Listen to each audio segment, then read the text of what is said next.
right. So, Timothy and Jared, thank you so much for taking the time to talk about the Hive. I Thank you. watched it this morning and I was totally shocked because I was not expecting what was going to happen in this movie. I kind of knew the plot, but once the big revelation happened, I was floored. I was just like, my mouth literally dropped to the ground. I was like, oh my gosh, I was not expecting that. So, great job. Thank you. So my first question is, how did this project come all about? Where did it all begin? It started with Tim and I in 2020. We were all, as I'm sure you were too, just sitting around, kind of not doing anything, a little bit unfulfilled. So for many different reasons, we decided let's make something on our own. Let's just pull out the whatever we got in our pockets and make something, and not have to worry about getting it sold, or getting executives to sign off on a script and these type of things. Let's do what we want to do. So that's how the whole idea started. And then we just started, since we had to do it within our own means, that meant using one location. So that we decided to shoot in a house, surround the story around a couple, and it just kind of bloomed from there. That's awesome. And Timothy, man, you were great as Albie, which is funny enough because that was an old nickname of mine. So I just found that kind of funny. But you had such great chemistry with Christy Griffin as this couple who are like on the verge of like pretty much splitting up because they've had all these issues. And then I like the fact that you guys try to rekindle it. And then at the same time, once the madness happens with the stalkers, you still try to rekindle it in some way because you're willing to protect her. What was it like working with her? Oh, thank you so much. It was great. Actually, the interesting fact about this movie is that right after it was written, Jared already had in his mind everyone who he was going to cast besides Penny. So that was the only person that we cast together. Uh, Everyone else was already cast in Jared's mind. And I don't know, she just stuck out because she felt very homey, right? She felt like a young woman that wanted to have a family. And it kind of stuck with us, and we really liked her for that part for that reason. And I guess the hard part was how do we portray this relationship in a very realistic way? Because you don't want to hate or love people too much. You don't want to force things. Like, where is their relationship right now when this movie's starting? And obviously, they haven't been doing good for a long time. They have 2 kids. So, I mean, any parent that has kids can kind of relate to it, especially if they're having problems with their significant other, because kids can also, keep the attachment because you want what's best for them. And so that was kind of the thing. And Jared and I had a lot of talks about this to try to recreate this in a very realistic way. And yeah. Yeah, and I also like the fact that Albie has this dream, like he wants to write something, but yet, he feels like and she's worried that it might not go anywhere. That was like kind of what I was getting, the vibe I was getting. So it's like, what's he gonna do if this doesn't pan out? And and then the fact that she's like, I want to be a stay-at-home mom all the time, and this and that, and I know, and then your character has this dream, and then once the chaos starts, that's when I was just like, what just happened here? I was like, I felt like I was in another universe. Once you open that door and this other couple just like answered the door. And that's where everything just went crazy. And I loved how the tension not only built up, but all these little twists and turns start to happen. And I mean, that must have been insane to like come up with. What, like, Well, there is something, there is a lot of stuff in there that, like, if you blink, you'll miss. So, like, for example, there is one scene in there with Albie and Penny, and it comes out that, she was an actress. And it was just quick, like Like if you're not paying attention, you're never gonna know. And that she was an actress, but it kind of seems like Penny has more moved on and is more realistic about what's going on in life. There she's kind of knows that she has to do other stuff, but there is a moment in there that you know we should both have our dream. Right. You writing and me starring in it. And so there's like little tiny glimmers of hope that I don't know, maybe you could never see getting fulfilled, but they still have those ideas in the back of their heads. Yeah. And I mean, once the other couple shows up and things just dissolve in the madness, I thought this was going to turn to like this total psychological cat and mouse game, which it does in some way because, we get to see, but I once they asked that question about the collective assessment, I'm thinking, wait a minute, something's going on here.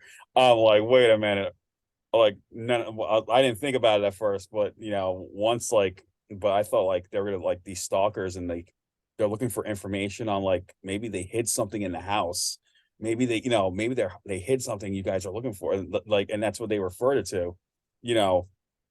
I mean, that was just like I know some fans will probably pick it up right away, but it took me a while to figure it out. But hearing that questioning was that something you came up with as you wrote it? Like, how can we like trick the audience and thinking, you know, Sure, yeah. Yeah, we Tim and I were coming up with the idea of the story together, and again we had to make it within a within one location. So we're like, let's use the house, let's make it a home invasion story. And when we came up with that idea and came up with these intruder characters, we were like, yeah, that's kind of, it's kind of been done before. How can we spice it up a little bit? So, we do this thing where we just kind of throw ideas at each other. And, it ended up I'm like like I've been saying, I'm a big Star Trek Next Generation fan. So my head immediately goes, I'm a sci-fi nerd kind of just altogether. So my head immediately goes to that type of thing. And so it's kind of like the Borg, if you're familiar with yeah, Star Trek. So that's where my head went with that, and that's how we came up with that whole bit. yeah. And what I also thought of was the movie that came out a few years ago, Becky, where these Nazis invade the home of the titular character, and her family cabin asking for a key. But the question is, what does this key hold? Like, you don't ever figure it out. And then even with the sequel that just came out, Wrath of Becky, like you still don't know what is so important about this key. So that's what reminded me when I saw this movie. I'm thinking, what is the collective assessment? What's the information that they're looking for? And that's what blew me away. And then of course, and then as everything happens, we do see Penny and Albie trying to keep their relationship afloat, and doing the best they can to hopefully get through this together. And it's just crazy. So Yeah, yeah, it's one of those things where I think you try to, as you're writing, come up with something that you think will, shock the viewer, or I don't know if shock is the right word, but subvert expectations, I guess. So yeah, as I said, Tim and I would throw ideas at each other to try to do that, and it's good when you're bouncing when you have a producing partner like Tim, because you can bounce ideas off of this other person, and if they're shocked, if they feel like they've been subverted, their expectations are subverted, then I think you found something to a jumping off point, so we just had a bunch of those and just kept going with it. yeah. Yeah, And you mentioned, go ahead, Tim. sorry. Oh, go ahead. I don't want to give it away, but just talking to you, that's kind of how the ending came upon us. Okay. So without the ending, I can't even imagine the movie anymore, the way it is. Yeah.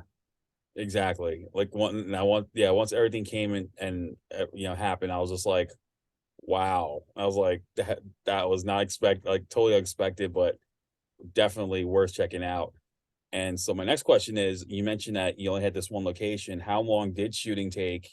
And what challenges did you face, any challenges during production, this being an indie film, of course?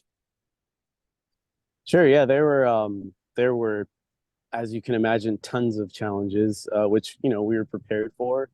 Um, but yeah, we shot at this one location and a couple other uh, locations surrounding it for about 12 days for principal photography. There's a few other little B-roll things we got, but yeah, it was about 12 days of principal photography.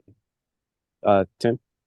Um, I would say the main thing is that this is like a truly independent film when you think about independent films, because nowadays you have all these like super high budget independent films that have big investors behind them, or a smaller studio. This was just two filmmakers that were just like, we have this idea, let's make it a little bit better and then just go do it.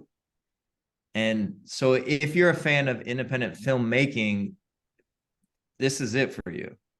And also, if you're aspiring to make a film yourselves, this is for you as well, because we funded this movie entirely ourselves. We didn't want anyone telling us how to make it or what to do. Jared wrote it. I was his bounce board. We helped create everything, and then we're like, let's do it. And we put all our money into it. And that was it. Yeah, and that shows the dedication of independent filmmaking. You guys, like Albie and Penny, you guys had the dream and you succeeded. You got it made, and here it is. It's coming tomorrow. So, great job. And I'm hoping, like any aspiring filmmaker, will get to see this and be inspired to give it a shot themselves as well. Oh, totally. That is definitely one of the aims here, is to show what true indie film can do. You don't have to go out and get 500 grand to do your first thing or whatever. Get some script approved for millions of dollars. You can, especially these days with the way technology is, you can make something with a little bit of elbow grease and passion, and hopefully people will be able to see that from this. Yeah, nowadays you don't even need your own. You don't even need one of those big cameras. You can just use your. Everyone's shooting movies on their iPhones nowadays. Sure, yeah. Yes. So Well, I just think that's where the magic happens, is people have this idea, and just no matter what's happening or what's going on or what's in front of them, they just, no, I'm going to do this, and this is the way I'm going to do it. And I feel like those are the people that succeed doing something like this. Yeah, Because exactly. if you wait around, you're waiting for money, or you're depending on other people for stuff, it's less likely to get done, for sure.